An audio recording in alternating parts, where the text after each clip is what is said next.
Bonjour et bienvenue dans l'émission Porte ouverte. Mon nom est Anaëlle Pad et je suis très heureuse aujourd'hui de pouvoir te parler. Ça fait un bon moment que je n'étais pas revenue sur les réseaux sociaux et je suis tellement honorée, tellement reconnaissante de pouvoir recommencer.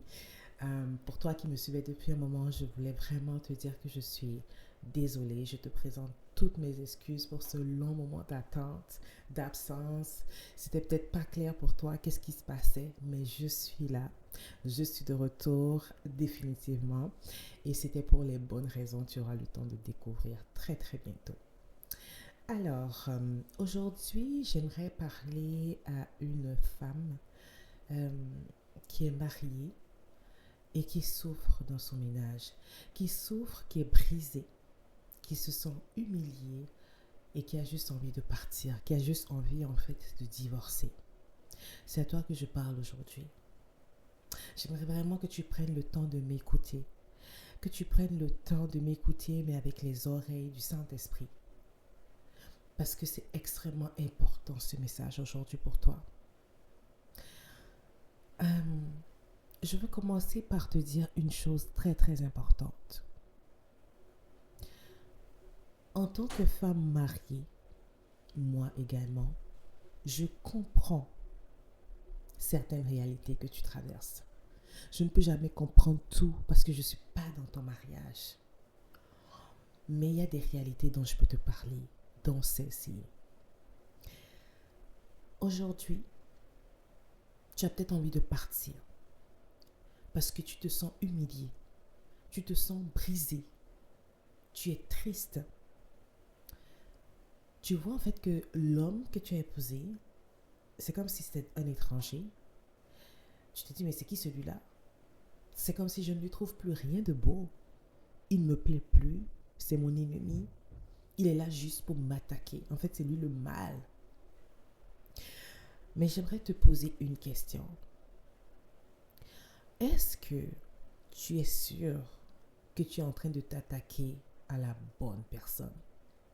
Est-ce que tu es persuadé, deuxième question, que toutes tes réflexions sont portées pour la paix dans ton cœur? Parce qu'il y a une chose. Quand tu te maries, il y a deux chemins. Le premier chemin, c'est que ça marche. Vous vieillissez ensemble, vous êtes heureux, vous êtes beau, tout est beau, c'est parfait. Le deuxième chemin, c'est que vous divorcez. Donc, il faudrait savoir, d'abord, est-ce que tu es sûr que tu veux divorcer? Que veux-tu réellement? As-tu évalué les risques du divorce? Je ne suis pas là aujourd'hui pour te parler de divorce. Je suis là aujourd'hui pour te dire de bien réfléchir. Parce que quand tu vas prendre le mauvais chemin, tu vas souffrir. Le bon chemin, ça peut être de divorcer. Ça peut être ça. Ça peut être que, en fait, le choix n'était pas le bon. Mais aujourd'hui, je suis là pour t'apporter un éclaircissement. Je suis là pour te guider. Parce que c'est mon rôle. Moi, je suis coach de vie, spirituel, relationnel. Je ne peux que te guider. Te guider dans le bon sens. Alors, j'aimerais en fait que tu puisses t'asseoir, que tu t'asseyes et que tu réfléchisses. Quels sont mes avantages à divorcer et quels sont mes avantages à rester dans le mariage? C'est sûr que tu vas trouver que, mais c'est quoi ça? Pourquoi je vais faire ça? C'est sûr, il m'énerve, j'ai rien. Pourquoi? Je m'en fais, je m'en fous. Oui, c'est intéressant tout ce que tu es en train de me dire et je te comprends. Mais le truc le plus important, c'est que je ne veux pas que tu prennes le mauvais chemin. Ok? Donc, on va détailler les choses ensemble. Cette semaine, je vais te parler du côté émotionnel. Parce que je t'ai dit au début que je comprends que tu sois brisé, que tu sois humilié, que tu sois triste. Je comprends. Parce que c'est des sentiments, c'est des émotions. C'est tellement normal. Quand tu sens en fait que tu n'es plus cette reine qu'on valorisait au début. Tu n'es plus celle-là à qui on lançait toutes les belles fleurs possibles. Tu n'es plus celle-là à qui on donnait les cadeaux. Mais laisse-moi te dire, j'ai une bonne nouvelle pour toi. On va enlever le voile qui dérange. On va enlever le voile qui dérange. Parce que La Bible nous dit qu'il n'est pas bon que l'homme soit seul. Il n'est pas bon que l'homme soit seul et l'homme grand âge. Il y a des gens qui ont le don du célibat, comme j'aime dire. Mais beaucoup de gens se marient. C'est pour une bonne raison. C'est pour ne pas être seul, la plupart du temps. Même si les raisons en arrière ne sont pas forcément l'amour, ils ne veulent pas rester seuls, pareil. Alors, on va commencer par décortiquer sur le plan émotionnel. La semaine prochaine, je vais te parler du plan physique. On va aller d'abord dans l'émotionnel. L'émotionnel, c'est la tristesse que tu ressens, que je partage avec toi. Tu n'es pas seul. D'autres femmes traversent les mêmes réalités. D'autres femmes souffrent aussi. Mais tu fais partie de celles qui vont s'en sortir. C'est la bonne nouvelle que j'ai pour toi. Et tu sais pourquoi? Parce que comme je te disais, il y a un voile qui doit tomber. L'ennemi que tu dois attaquer, l'ennemi que tu dois attaquer est le diable. Tu sais pourquoi? La Bible nous dit dans Jean 10, c'est un verset que j'aime beaucoup. Le voleur vient seulement pour voler, détruire. Je vais m'arrêter au côté voler. Parce que comme j'ai dit, je vais d'abord parler de l'émotionnel. Le voleur vient pour voler. Qu'est-ce qu'il t'a volé? Il t'a volé ta joie. Parce que quand tu es dans un étau de tristesse, et c'est un cycle, tout le temps triste, il y a plein de raisons et tu te dis, ah non, c'est normal pour que je sois triste parce que voilà, je traverse des moments difficiles, je n'ai pas la paix dans mon couple, je n'ai pas la paix dans mon foyer, je dois être triste, oui, c'est normal. Non, c'est pas normal. Ta joie t'a été volée et tu dois ouvrir les yeux dessus et cibler celui qui t'a volé ta joie. Laissons d'abord le mari. Parce que lui aussi, c'est sûr qu'on lui a volé sa joie. Mais occupons-nous de toi. Ta joie t'a été volée. Quelqu'un qui est blessé ne peut pas essayer de guérir quelqu'un d'autre. Quelqu'un qui est blessé ne peut pas essayer de guérir quelqu'un d'autre. Donc, on doit se concentrer sur toi. Sur toi. Je veux aujourd'hui te dire que ce voleur est venu voler ta joie et que tu dois aller récupérer ta joie. C'est la première des choses, c'est la première des missions. C'est de pouvoir aller récupérer ta joie. Tu commences à comprendre que quand ta joie t'est volée, tu ne peux pas être heureuse dans la maison. Peu importe ce que tu fais, peu importe ce qu'il fait, tu n'auras jamais de joie parce que c'est déjà volé. Peut-être qu'il y a des actions que ton mari fait qui doivent te donner de la joie, mais ça ne donne pas assez de joie ou c'est juste pas remarqué. Tu as peut-être une joie qui semble venir, repartir, c'est très éphémère. Parce que la paix n'est pas là. La paix n'est pas là. Alors aujourd'hui, j'aimerais que tu prennes le temps. Tu prennes le temps de t'asseoir et de décider 3 choses qui vont te donner de la joie. 3 choses qui vont te donner de la joie au quotidien. Ça peut être que tu lises un livre. Ça peut être que tu regardes un film. Ça peut être que tu cuisines. Mais fais 3 choses chaque jour. 5 minutes, 10 minutes, 15 minutes. Mais qui vont te donner de la joie. Première des choses. Deuxième des choses, et une des parties que j'aime le plus, c'est qu'on va aller chercher notre joie spirituellement. Parce que ce qu'on t'a volé, c'est spirituel. Ok? Et le spirituel est important pour manifester le physique. Donc, on va aller récupérer cette joie. Je ne suis pas là aujourd'hui pour te vendre du rêve et je ne t'en vendrai jamais par sa grâce. Je suis là pour te parler de faits pratiques, pour te parler de choses sérieuses. Parce que si dans ton mariage tu dois rester, alors personne ne doit se lever pour te faire partir. Encore moins toi-même. Si tu dois partir, alors tu partiras. Ok? Parce que c'est pas compliqué. Il n'y a pas 100 000 chemins dans la vie. Mais quand tu prends un chemin, il faut être sûr que tu as la lumière sur ce chemin qui te guide.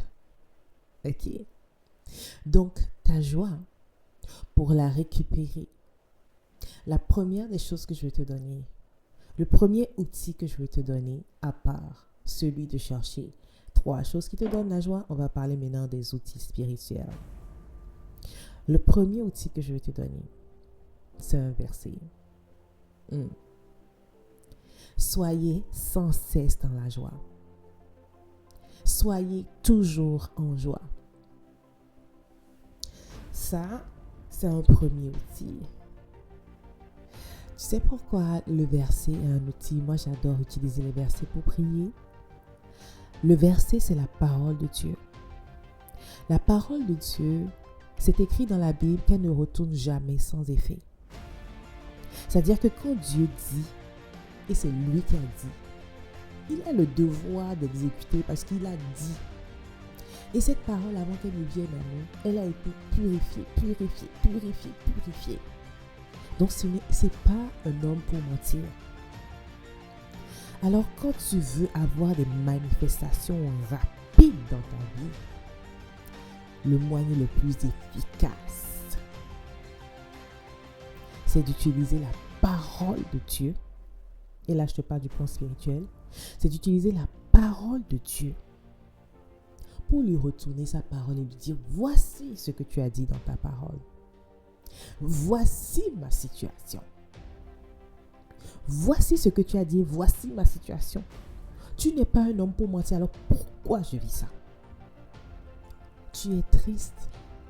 Donc tu dois dire à Dieu, je suis triste tout le temps. Alors que tu as dit d'être toujours dans la joie. Alors je veux récupérer ma joie. Je veux cette joie. Tu retournes la parole à Dieu et tu lui demandes. Par la suite, on va aller chercher d'autres versets témoins. Parce que Dieu, il fait ces choses toujours avec des témoins. Une parole ne suffit pas, il t'en faut 3. Donc tu vas constater que je vais toujours avec 3 paroles. Ce n'est pas pour rien. 3, c'est pas n'importe quel chiffre. Ok? Donc il te faut 3 versets. Quand tu te nourris comme ça de la parole, tu l'utilises comme arme de prière. Non seulement tu te nourris de Jésus, mais tu deviens plus puissante. Alors on va aller chercher les vrais combats. On va arrêter les combats qui ne sont pas intéressants.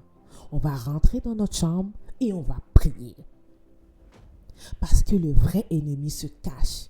Il se cache derrière les vêtements, dans l'armoire, quelque part, dans la maison. Et on le laisse. On le laisse. Il est malin. Il est subtil. Il faut le déloger. Et on va utiliser une des armes les plus efficaces pour le déloger, qui est la parole de Dieu. Je te fais une petite histoire. J'ai beaucoup aimé, moi, dans la Bible, le combat de Jésus avec le diable dans le désert. Je ne sais pas si tu as constaté, ou si tu lis même la Bible. Mais pendant que Jésus était dans le désert, quand le diable est venu, il a utilisé la parole. Leur dispute a été autour de la parole, en fait. C'est pour ça que je dis c'est un combat. Il lui a utilisé la parole. Pour dire oui, prosterne-toi. La Bible dit que les anges vont te ramasser si tu te heurtes. Donc tu peux te balancer et puis les anges vont te ramasser. Et Jésus a utilisé aussi la parole pour le combattre. C'était la parole. Si entre eux, ils ont utilisé la parole, qu'est-ce qui est pour nous alors? Il a utilisé 3 paroles. Jésus en a utilisé aussi 3. 3 versets. Jésus aussi en a utilisé 3. Donc aujourd'hui, je t'invite à utiliser 3. commence à réclamer ta joie. À réclamer ta joie à Jésus. Maintenant, on va rentrer dans les versets les plus puissants. Ok? Et moi, j'aime les versets spécifiques. Parce que quand tu as des problèmes, il n'y a aucun problème qui n'a pas de solution dans la Bible. Donc, on va aller dans les versets spécifiques à ta situation. Premièrement, on a parlé de joie. Donc, j'espère que tu as noté d'être toujours dans la joie. Soyez toujours dans la joie. Premier verset. Je vais t'en rajouter 3 autres parce qu'aujourd'hui, j'ai envie d'être généreuse. Mais je veux que tu comprennes que c'est important de prier comme ça. Moi, je suis là pour te guider. Pour te guider. Mais c'est à toi de faire le gros travail. La Bible. Ésaïe 62. Dans Ésaïe 62, on a le salut de Jérusalem. On va aller dans Ésaïe 62, le verset 2, le verset 3 et le verset 4. Ok? La première des choses, c'est que je vais te lire les versets et par la suite, on va prier avec ces versets-là. Parce que je vais te montrer comment tu dois faire. Ésaïe 2 nous dit, « Alors les nations verront ta justice et tous les rois ta gloire. Et l'on t'appellera d'un nouveau nom défini par l'Éternel lui-même. Tu seras une couronne splendide dans la main de l'Éternel, un turban royal dans la main de ton Dieu. » Verset 4. On ne t'appellera plus abandonné. On ne dira plus à ta terre dévastation. Mais on t'appellera mon plaisir en elle, ma bien-aimée, la bien-mariée. On t'appellera et on appellera ta terre mariée, car l'Éternel prend plaisir en toi et ta terre aura un mari. Alors, je vais t'ajouter le verset 5 juste pour que tu vois un peu le sens. Tout comme un jeune homme épouse une jeune fille vierge, tes descendants deviendront pour toi pareils à des époux. Et tout comme la fiancée fait la joie de son fiancé, tu feras la joie de ton Dieu. Tu fais la joie de ton Dieu, tu vas faire la joie de ton mari. Et automatiquement, tu seras heureuse. Ça revient encore à la joie. Alors, j'aimerais que maintenant, on prenne le temps de prier. Ok?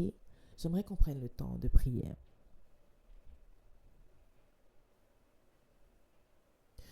Père éternel, je t'appelle. Jésus, je t'appelle. Esprit Saint, prends la place et prie à ma place. Je viens te demander pardon pour toutes mes fautes. Je te demande pardon parce que j'ai dit beaucoup de paroles qui sont en train de détruire mon mariage. Mon mari a dit beaucoup de paroles qui sont en train de détruire notre mariage. Je viens te demander pardon pour nous deux. Jésus, tu vois comment je suis triste. Regarde mon cœur. Regarde mes pleurs, regarde mes larmes. Regarde comment je suis brisée, humiliée. Tu as dit dans ta parole que nous soyons toujours dans la joie. Alors regarde comment je suis dans la peine. Tu as dit dans ta parole que le voleur vient pour détruire. Mais toi, tu viens et tu vas chercher la seule brebis qui a quitté l'enclos. Viens me chercher. Viens me redonner cette joie. Ne me laisse pas comme ça. Parce que ta parole ne retourne jamais à toi sans effet. Tu as dit dans ta parole que les nations verront la justice. Et que tous les rois verront ta gloire. Alors que cette gloire puisse se manifester sur ma vie, sur mon couple, sur mon foyer, sur mon mariage. Je déclare maintenant qu'on m'appellera d'un nouveau nom, défini par l'Éternel lui-même. Je serai une couronne splendide dans la main de l'Éternel. un turban royal dans la main de mon Dieu. On ne m'appellera plus abandonné. On ne dira plus à ma terre dévastation, mais on m'appellera mon plaisir en elle. On m'appellera et on appellera ma terre mariée. Car l'Éternel prend plaisir en moi et ma terre aura un mari. Tout comme un jeune homme épouse une jeune fille vierge, mes descendants deviendront pour moi pareils à des époux. Et tout comme la fiancée fait la joie de son fiancé, je ferai la joie de mon Dieu.